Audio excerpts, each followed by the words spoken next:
नमस्कार प्यारे विद्यार्थियों, श्री सत्य क्लासेस में आज फिर से आपका स्वागत है। और आज हम पढ़ेंगे नामकरण पद्धति। इसके बारे में हमने पिछले वीडियो में थोड़ा पढ़ लिया था। हमने क्या देखा था कि जो नामकरण पद्धति है उसमें क्या हो रहा था कि इसमें एक वंश व जाति का नाम लिखा जाता है। यही पढ़ा था हमने नामकरण पद्धति में, इसलिए इसे द्विपद नाम पद्धति भी कहते हैं। अब द्विपद नाम पद्धति क्यों कह रहे हैं कि दो नाम आ रहे हैं यहां पर। कौन कौन सा? एक वंश का नाम आएगा और एक किसका आएगा, उसका जंतु के जाति का नाम। एक तो वंश का नाम हो जाएगा और एक जाति का नाम आएगा, इसीलिए इसको हम द्विपद नाम पद्धति कहते हैं। अच्छा, फिर हमने देखा था कि भाई इसके कुछ नियम बनाए गए हैं। ये जो द्विपद नाम पद्धति है इसके कुछ नियम बनाए गए हैं। इस नियम से इतर इनके नाम नहीं लिखे जा सकते। तभी तो ये वैज्ञानिक नाम, भाई ये स्पेसिफिक नाम होते हैं। ये पूरे विश्व के अंदर पूरे विश्व के अंदर जो नाम है वो यही चलेंगे। पूरे विश्व के अंदर नाम है वैज्ञानिक नाम, कोई सा भी देश हो, कोई सा भी क्षेत्र हो, नाम यही चलेंगे। इसलिए इनको एक साइंटिफिक खाका दिया गया है। इनको एक विशेष पद्धति इनको दी गई है। क्या क्या पद्धति दी गई है कि पहले किसका नाम लिखा जाता है? यदि हम बात करें, पहले वंश का नाम, ठीक, और उसके बाद जाति का नाम। ये चीज हमने देखी थी। पहले वंश का नाम और उसके पश्चात जाति का नाम लिखा जाता है।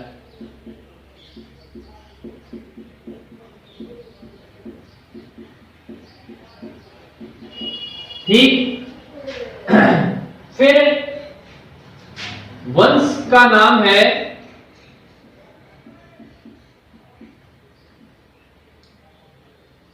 वंश के नाम का प्रथम अक्षर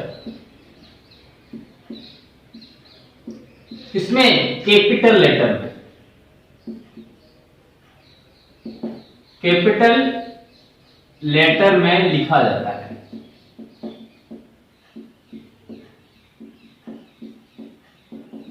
ठीक, और जाति का नाम स्मॉल लेटर में।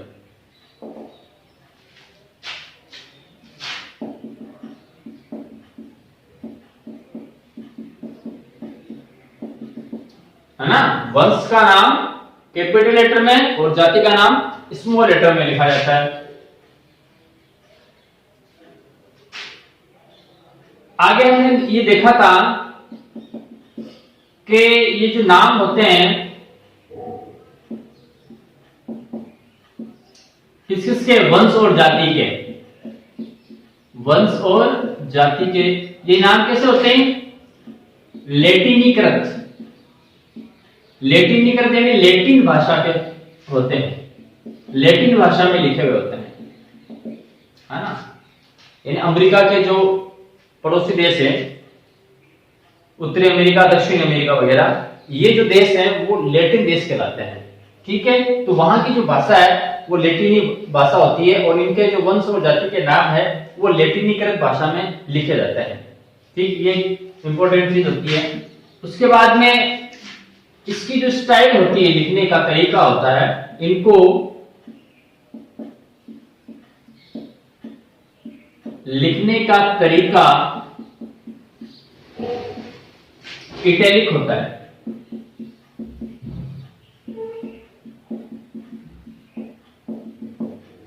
अब देखो, जैसे जब हम कंप्यूटर पढ़ते हैं, आपने देखा होगा एमएस ऑफिस में, एमएस एक्सेल में, जब आप कंप्यूटर पढ़ते हैं तो वहां पर कुछ वो आती है, आपके क्या बोलते हैं उसको, लिखने का जो तरीका, भाषा, है ना?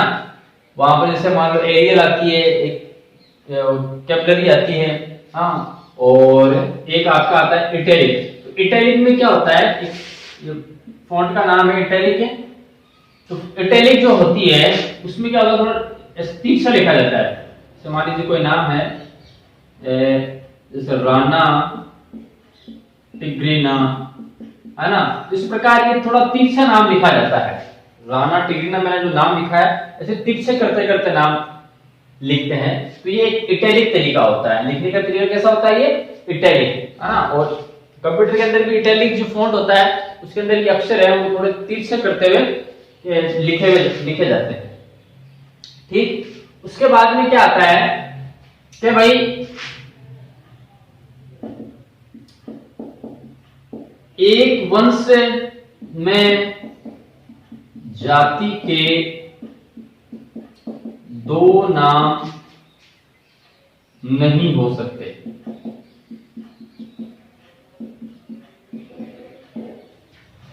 ठीक है।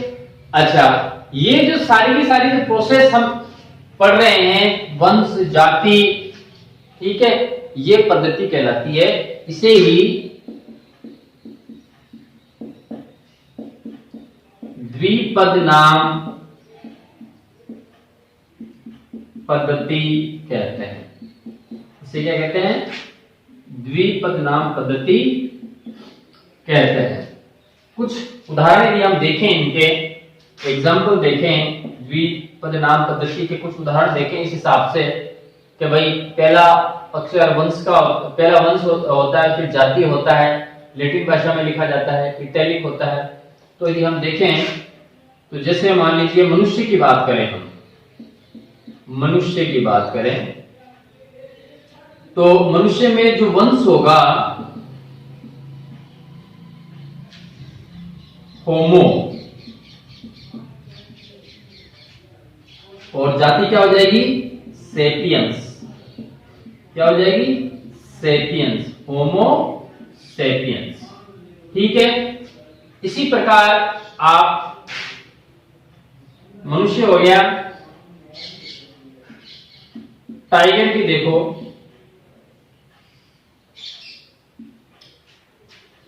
टाइगर की हो जाएगी आपके एक मिनट, हाँ, टाइगर की वंश हो जाएगा आपके पैंथरा, और जाति हो जाएगी टिग्रिस। क्या हो जाएगा? Panthera tigris. इसी प्रकार मोर की हमने बात की थी, मोर सीधा लिख देता हूं मैं, और पेवो क्रिस्टेटस, पेवो क्रिस्टेटस, यह मोर का वैज्ञानिक नाम होता है। उसी प्रकार यदि आप हम बात करें मोर के बाद में आपके मेंढक की, मेंढक का होता है राना टिग्रीना।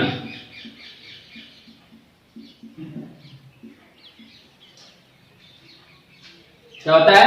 राना टिग्रीना। और यदि हम चावल की बात करें, Oryza sativa, Oryza sativa.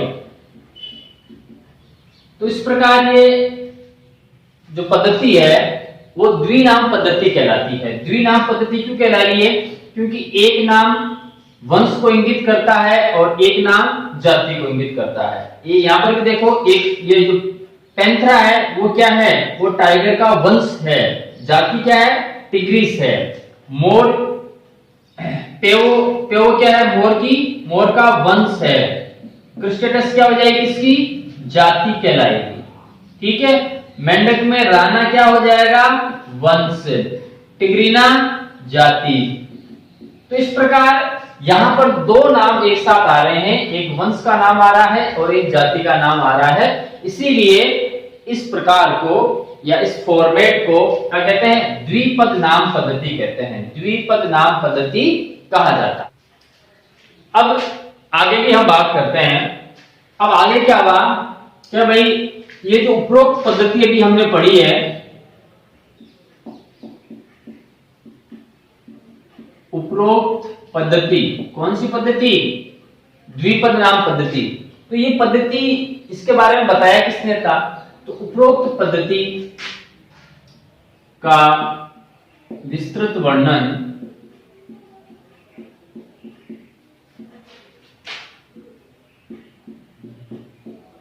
Carolus Linnaeus, एक वैज्ञानिक है, कैरोलस लीनियस ने 1758 में प्रकाशित अपनी पुस्तक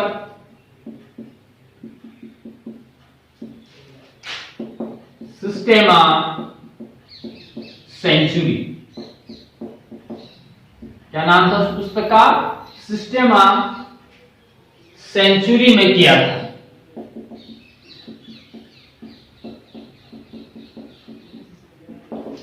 तो जो उपरोक्त पद्धति है, द्विपद नाम अभी हमने देखा, जिसमें पहला वंश आता है, फिर जाति आता है ना, लैटिन भाषा में लिखा जाता है, इटैलिक फॉन्ट के अंदर लिखा जाता है, वंश का कैपिटल लेटर होता है, जाति का स्मॉल लेटर होता है। तो ये किसका, ये जो पद्धति दी थी उसका वर्णन सबसे पहले कैरोलस लीनियस ने 1758 में, उनकी एक पुस्तक आई थी जिसका नाम था, याद रखना, सिस्टेमा सेंचुरी। तो सिस्टेमा सेंचुरी में कैरोलस लीनियस ने इन चीजों के बारे में बताया था। लेकिन यहां पर एक बात और है कि कैरोलस लीनियस ने द्विपद, ये जो इस पद्धति की खोज नहीं की थी, हाँ? लेकिन इस पद्धति की खोज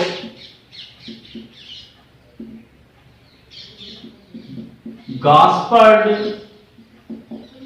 और बाहिन ने की थी। देखो, खोज किसने की थी? गास्पर्ड और बाहिन ने।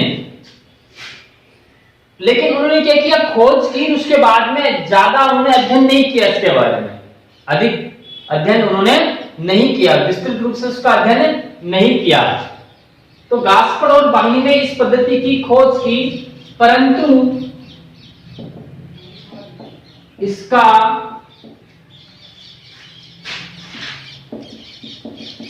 विस्तृत अध्ययन व वर्णन लीनियस ने किया था। लीनियस ने किया था। इसीलिए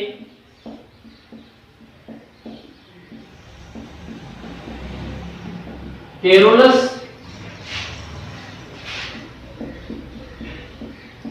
लीनियस को ही द्विनाम पद्धति का जनक माना जाता है ना? द्विनाम पद्धति की जो खोज किसने की थी? गास्पर्ड और बाहिन ने की थी। गास्पर्ड और बाहिन ने द्विनाम पद्धति की खोज की थी, लेकिन उन्होंने इसका विस्तृत अध्ययन नहीं किया था, इसके बारे में ज्यादा जानकारी नहीं जुटाई थी। इसका विस्तृत अध्ययन, विस्तृत वर्णन, है ना, एक एक चीज के बारे में किसने बताया था? कैरोलस लीनियस ने बताया था। इसीलिए कैरोलस लीनियस को द्विनाम पद्धति जो हम पढ़ते हैं उसका जनक माना जाता है। ठीक है, तो इस प्रकार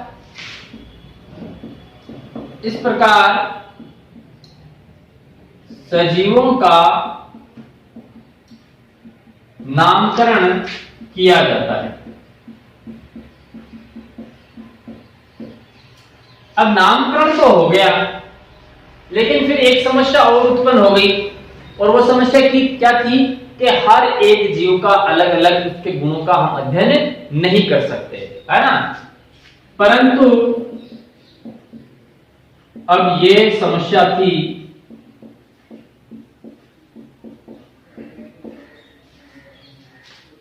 कि प्रत्येक जीव का अलग अलग अध्ययन नहीं किया जा सकता।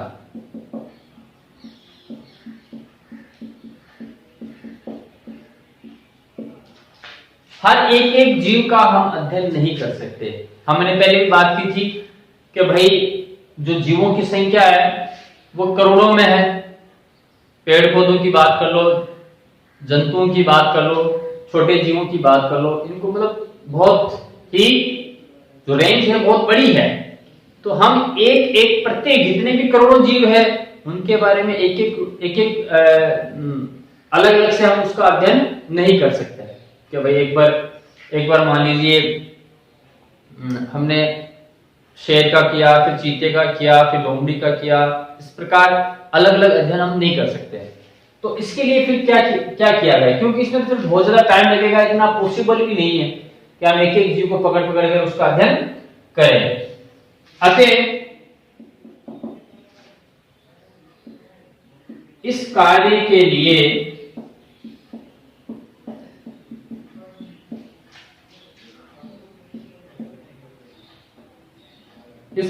लिए वर्गीकरण की समझ विकसित हुई।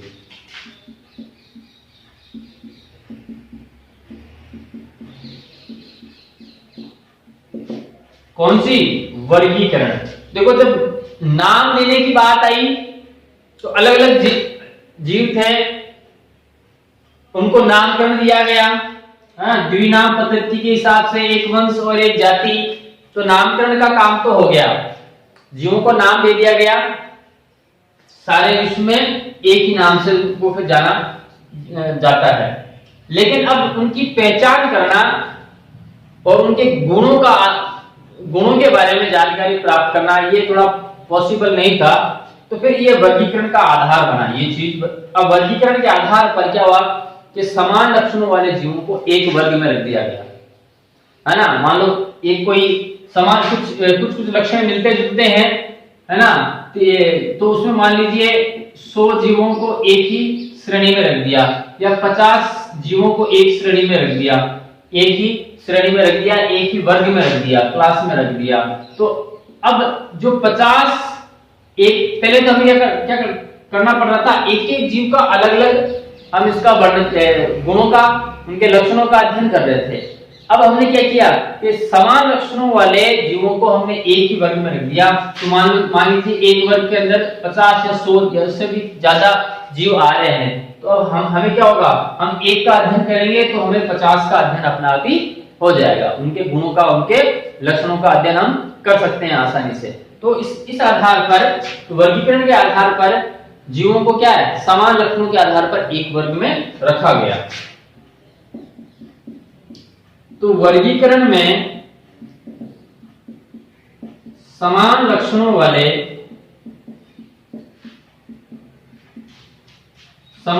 वाले जीवों को अलग अलग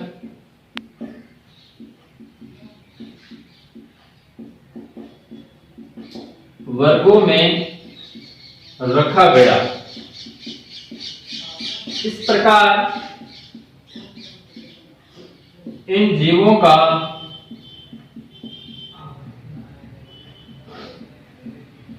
अध्ययन क्या हो गया, आसान हो गया। ठीक है, तो इस प्रकार फिर से देख लो, ये जो द्विपद नाम पद्धति है, कैरोलस लीनियस ने इसकी खोज की, विस्तृत अध्ययन किया। और इसकी खोज किसने की थी, गास्पर्ड और बाहिन ने। लेकिन गास्पर्ड और बाहिन ने इसके बारे में विस्तृत रूप से नहीं बताया था। इसके बारे में विस्तृत रूप से किसने बताया था, कैरोलस लीनियस ने बताया था। इसीलिए कैरोलस लीनियस को क्या कहा जाता है, द्विनाम पद्धति का जनक माना जाता है कि भाई द्विनाम पद्धति है वो किसने दी थी, कैरोलस लीनियस ने। अब नामकरण वाला काम तो समाप्त हो गया कि भाई नामकरण हो गया जीवों का, है ना। लेकिन अब समस्या क्या आ गई थी कि समस्या ये आ गई थी कि जीवों का जो लक्षण है, उनका सभी जीवों का अलग अलग प्रकार से लक्षणों का अध्ययन कैसे किया जाए, है ना, कैसे इनको पहचाना जाए।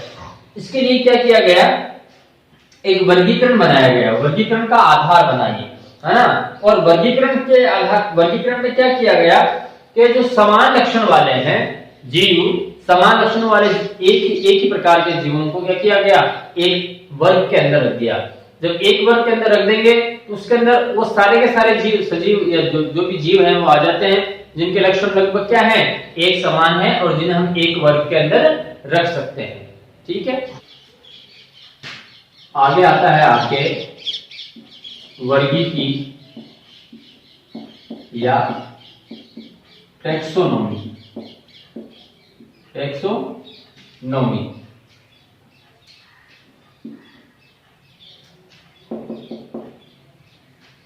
टैक्सोनॉमी देखो इसमें क्या होता है,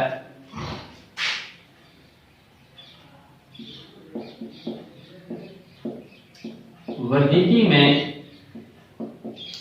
जीवों की पहचान, उनके लक्षण, नामकरण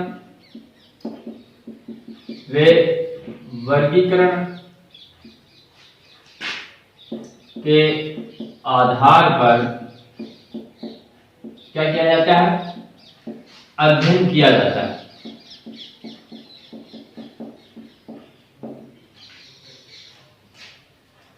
ठीक है, तो वर्गीकी क्या है, एक और शब्द जोड़ लेना, जीव विज्ञान की वह शाखा। जीव विज्ञान की शाखा है जिसमें जीवों की पहचान, लक्षण, नामकरण और वर्गीकरण के आधार पर उसका अध्ययन किया जाता है। अब देखो ये जो टैक्सोनॉमी है, टैक्सोनॉमी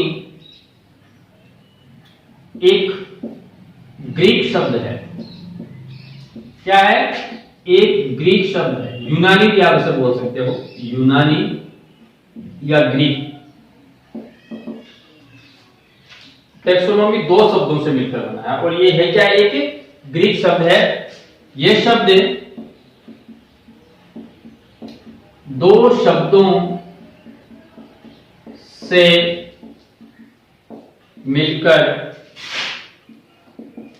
बनता है। कौन से हैं दो शब्द, देखो नाम से पता चलता है। नाम क्या है इसका, टैक्सोनॉमी। टैक्सोनॉमी नाम क्या है, टैक्सोनॉमी। और ये दो वर्ड से मिलकर बना है। एक बनता है टैक्सिस,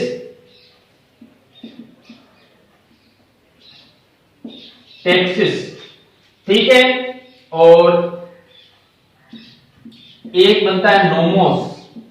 टैक्सिस और नोमोस, इन दो शब्दों से मिलकर क्या बना है, टैक्सोनॉमी बना है। टैक्सिस का मतलब होता है वर्गीकरण। क्या होता है, टैक्सिस का मतलब होता है वर्गीकरण और नोमोस का अर्थ होता है नियम। क्या होता है इसका, नियम। तो इसमें वर्गीकरण के नियम बनाए जाते हैं, किसमें, टैक्सोनॉमी के अंदर।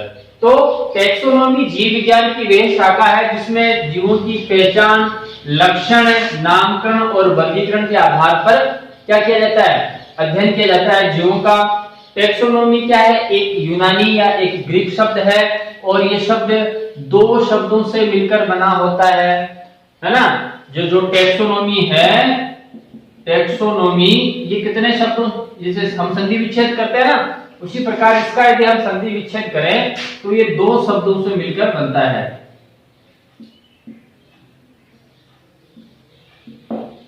टैक्सिस और नोमोस, इससे टैक्सिस और नोमोस। टैक्सिस का मतलब होता है वर्गीकरण, नोमोस का मतलब क्या होता है, नियम। इस प्रकार ये दो शब्दों से मिलकर बनता है। अब यदि हम बात करें सजीवों को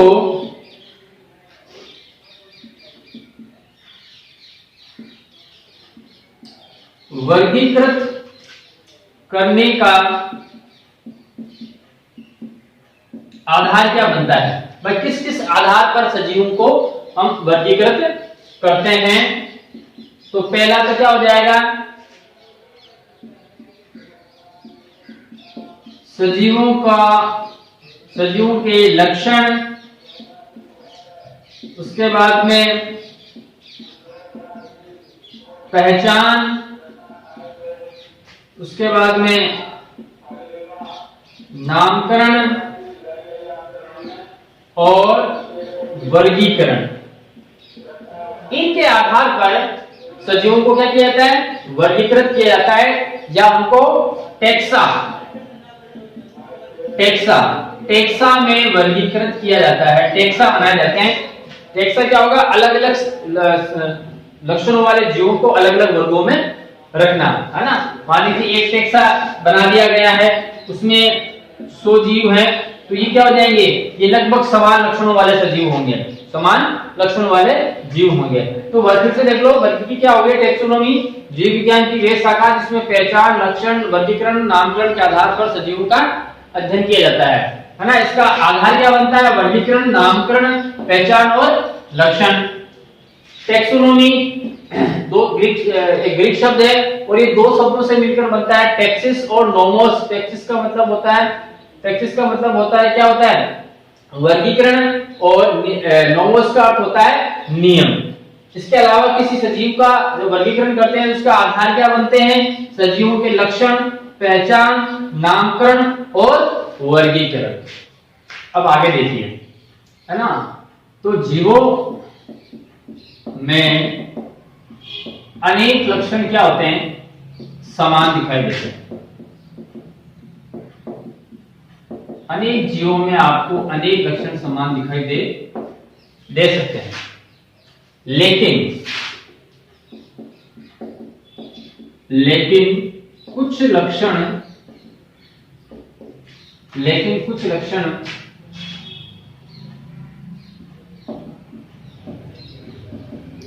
विशिष्ट जीव समूह में ही पाए जाते हैं। ये लक्षण इन जीवों को अन्य जीवों से भिन्न बनाते हैं। मैंने क्या लिखा कि जीवों में अनेक लक्षण समान होते हैं, बहुत से। सबके अंदर मान लो गति पाई जाती है, ठीक है, संवेदनशील होते हैं जीव, और वातावरण के प्रति क्या होते हैं? अनुकूलित भी होते हैं, अपने शरीर को अनुकूलित करते रहते हैं।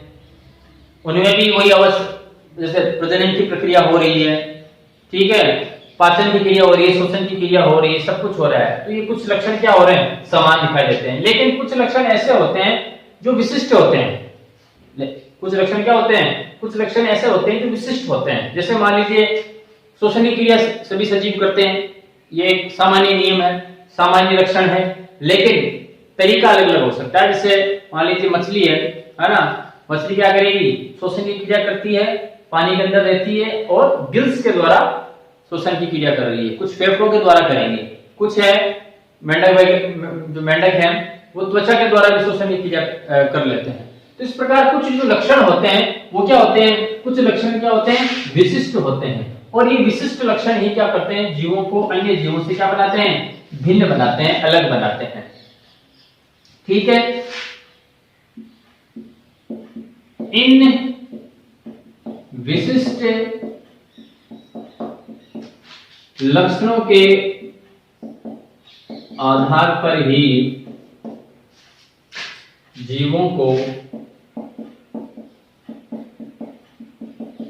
वर्गीकृत किया जाता है और इन लक्षणों को क्या कहते हैं? कुंजी लक्षण भी कहते हैं। कुंजी लक्षण भी कहते हैं। अब देखो कुंजी लक्षण क्यों कह रहे हैं इनको? की कैरेक्टर्स, कुंजी लक्षण, है ना। इस प्रकार एक कुंजी से कोई एक स्पेसिफिक ताला खुल सकता है, उसी प्रकार इन विशेष लक्षणों के आधार पर, है ना, हमने इन जीवों को हम पहचान सकते हैं। ये कुछ कुंजी लक्षण होंगे, ये सिर्फ इन्हीं के अंदर पाए जाएंगे। जैसे हमने रेप्टाइल्स वर्ग होता है, सरीसृप वर्ग होता है, तो रेप्टाइल्स क्या होते हैं? जमीन पर रेंग कर चलने वाले जो जीव होते हैं वो क्या होते हैं? रेप्टाइल्स होते हैं, है ना। जितने भी जीव हैं जमीन पर रेंग कर चलते हैं वो कौन से होते हैं? रेप्टाइल्स वर्ग में आ जाते हैं। तो रेंगना क्या हो गया? रेंग कर चलना क्या हो गया? उन जीवों के एक कुंजी लक्षण हो गया, जिनके आधार पर उनको हम उनका क्लासिफिकेशन कर सकते हैं, उनका वर्गीकरण कर सकते हैं। क्यों? क्योंकि इनके अंदर कुछ ये विशिष्ट लक्षण हो गए कि भाई ये सजीव हैं, वो रेंग कर चलते हैं, पानी में रह रहे हैं, तो पानी में रहना क्या हो गया? उनका एक कुंजी लक्षण हो गया, विशिष्ट लक्षण हो गया। इस आधार पर हम उनको क्या कर सकते हैं? पहचान सकते हैं और उनको वर्गीकृत कर सकते हैं। उसके बाद आता है आपका पहचानना। पहचानना तो अब सीधी सी बात है, तो जीवों में विशिष्ट लक्षणों के आधार पर या कुंजी लक्षणों के आधार पर हम पहचान सकते हैं। क्या कर सकते हैं?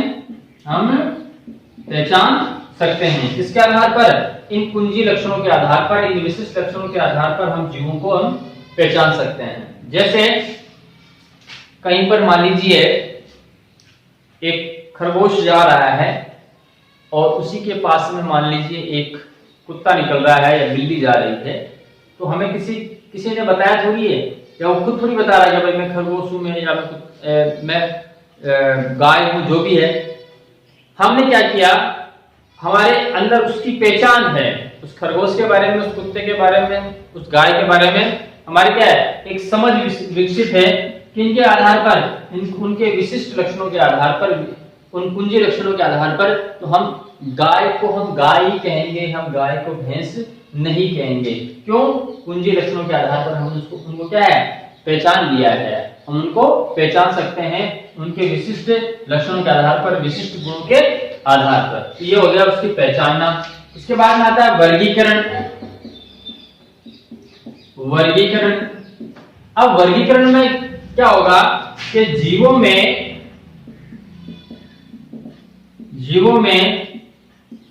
अनेक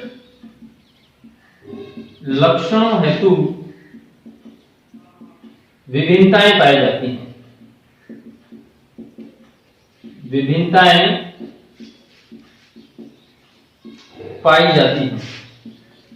हमने बात की थी कि समान लक्षण पाए जा रहे हैं, समान लक्षण होते हैं, लेकिन कुछ ऐसे लक्षण होते हैं, बहुत से विशिष्ट लक्षण होते हैं जो कि क्या होते हैं? बहुत ही भिन्नता लिए हुए होते हैं, बहुत ही भिन्नता लिए हुए होते हैं। तो इन लक्षणों के आधार पर उनका वर्गीकरण किया जाता है। तो इन विभिन्नताओं के आधार पर, इन विभिन्नताओं के